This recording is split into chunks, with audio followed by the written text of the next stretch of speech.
Prison van থেকে এভাবেই গলা ফাটিয়ে জয় বাংলা স্লোগান দিলেন সাবেক তথ্য ও যোগাযোগ প্রতিমন্ত্রী জুনাইদ আহমেদ পলক। বৃহস্পতিবার এমন একটি ভিডিও সামাজিক যোগাযোগ মাধ্যমে ব্যাপক ভাইরাল হয়েছে।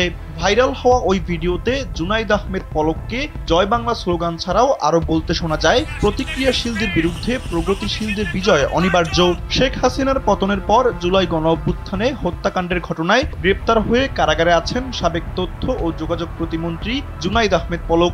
আদালতে নেওয়ার সময় প্রায় তিনি এমন মন্তব্য করছেন, জানিয়ে সামাজিক যোগাযোগ মাধ্যমে নানা প্রতিক্রিয়া তৈরি হচ্ছে। RICL TMX, যুগের পর যুগ স্থাপনা থাকে মজবুত।